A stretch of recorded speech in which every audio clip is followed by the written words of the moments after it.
இன்றைக்கி நம்ம ரீசெண்டாக ஐசிஎம்ஆர் ஒரு ஸ்டடி பப்ளிஷ் பண்ணியிருந்தாங்க. இந்த மாதிரி இந்தியா வந்து டயபெட்டிக் எபிடமிக் ஆகிட்டு இருக்குது. அதுக்காக thanks to samosa, pizzas and ultra processed food அப்படின்னு சொல்லிட்டு, இது நான் வந்து ரொம்ப நாள் ஒரு 10 வருஷமாக சொல்லிகிட்டு இருக்கிறது தான்.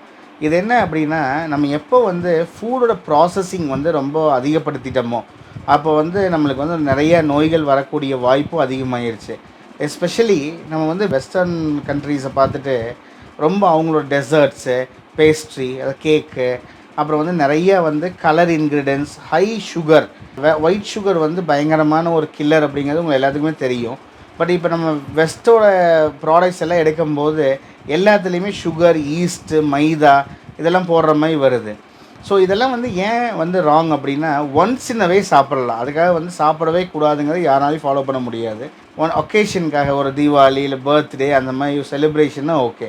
பட் அன்றாட பேசிஸில் நான் இது சாப்பிடும்போது வந்து பயங்கரமான ஒரு ப்ராப்ளம் வருது. இது ஏன் இவ்வளோ டயபெட்டிஸ் அதிகமாகுது அப்படின்னா, ஃபஸ்ட்டு வந்து நம்மளோட ஜீனே வந்து மோர் ப்ரோன் ஃபார் டயபெட்டிஸ், நம்ம இந்தியன் ஜீனே. அது போக இன்சுலின் அப்படின்னு ஒரு உங்கள் எல்லாத்துக்குமே தெரிஞ்சிருக்கும் ஒரு ஹார்மோன், ஒரு சுரபி தான் சுகரை கண்ட்ரோல் பண்ணுது. அந்த இன்சுலின் வந்து கணையத்தில் பீட்டா செல்ஸ் அப்படின்னு ஒரு செல்லேருந்து சுரக்குது. 2 வகையாக இன்சுலின் சுரக்கும். ஒன்று வந்து பேசல், நாள் ஃபுல்லாக சுரந்துட்டுருக்கும்.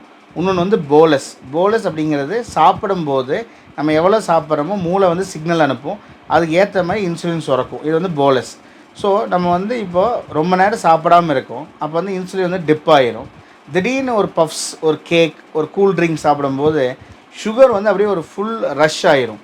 ஸோ சுகர் ரஷ் ஆகும்போது இந்த இன்சுலின் ஃபுல்லாக டெப்ளீட் ஆகிரும். திருப்பி வந்து சாப்பிடாமல் இருப்போம்.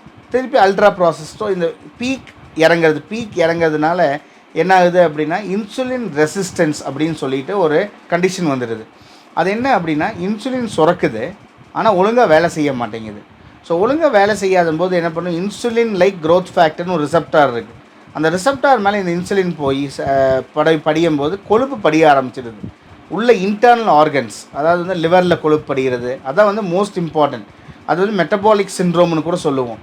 என்னாகும், லிவர் வந்து ஒரு அருமையான ஒரு டிவைஸ். லிவர் தான் 90% ஆஃப் த பாடியோட கழிவுகள், நம்ம சாப்பிட்ற மாத்திரை, எல்லாம் டாக்ஸின்ஸ், ஆல்கஹால், எதுனாலும் மெட்டபாலிசம் வந்து லிவர் தான். அது போக நிறைய விட்டமின், நிறைய மினரல்ஸ் எல்லாமே ப்ரொடக்ஷன் பண்ணுறது, ஸ்டோரேஜ் பண்ணுறது, ப்ராசஸ் பண்ணுறது எல்லாமே லிவர் தான். ஸோ லிவர் ஹெல்த் தான் அல்டிமேட்டாக பாடியோட ஹெல்த்தே. அதே மாதிரி லிவரும் ஒரு அருமையான ஆர்கன். இத்தனூண்டு சின்ன லிவர் இருந்தாலும் ரீஜெனரேட் ஆகிரும். பட் என்னென்னா, நம்ம அதோட இன்ஜுரியை ப்ரிவென்ட் பண்ணணும், அதாவது அது வேலை செய்ய விடணும். ஸோ கொழுப்பு படியும் போது என்ன ஆகுது, ஹெப்படோசைட்டுன்னு சொல்கிறது அந்த லிவருக்குள்ளே இருக்கிற செல்ஸுகள் வந்து செயல் இழந்துடுது. ஸோ செயல் இழக்கும் போது என்ன ஆகுதுன்னா, ஆல்கோஹால் சாப்பிட்றவங்களோட கொடூரமான லிவர் டிசீஸ் வருது. ரொம்ப யங் ஏஜில் 25 வயசில் 20 வயசில் சுகர் வருது. ஸோ அவங்க வந்து இன்னும் ஒரு 40 வருஷம் 45 வருஷம் இந்த சுகரில் கொண்டு போகணுங்கும்போது இந்த டிசிப்ளின், இந்த டயட் டிசிப்ளினுங்க ரொம்ப அவசியம். நீங்கள் எவ்வளோ வேணாலும் மாத்திரை கொடுக்கலாம், எவ்வளோ வேணாலும் இன்சுலின் கொடுக்கலாம், இருந்தாலும் நம்ம அடிப்படையாக இந்த லைஃப் ஸ்டைல் மாடிஃபிகேஷன் அப்படின்னு நம்ம சொல்கிறோம் இல்லையா, டயட் மாடிஃபை பண்ணல அப்படின்னா ரொம்ப ரிஸ்க்கு தான். ஸோ என்னோடய சிம்பிள் ரூல் ஒன்று தான் டயபெட்டிஸ் ப்ரிவென்ஷனுக்கு, அவாய்ட் ஒயிட் அப்படின்னு சொல்லுவேன். ஒயிட்டில் என்னென்ன எடுத்துக்கலாம், தயிர் சாப்பிட்லாம், பன்னீர் சாப்பிட்லாம், முட்டை வெள்ளை சாப்பிட்லாம். டெய்லி ஒரு நாளைக்கு 4 வரைக்கும் முட்டை வெள்ளை.